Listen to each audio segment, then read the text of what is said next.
fry egg siya. Ayan, ang cute. Eto, yun o. May libreng pang bola. Diba yung pang pero bawal. Bye-bye. Ay, Merry Christmas pala sa lahat ng nag-followers sa akin.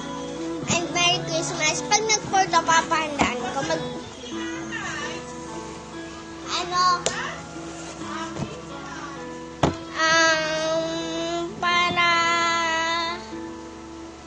mag-vlog ako sa Pasko. Bukas na po yung Pasko. Merry Christmas po for everyone. Bye! Thank you for watching, guys.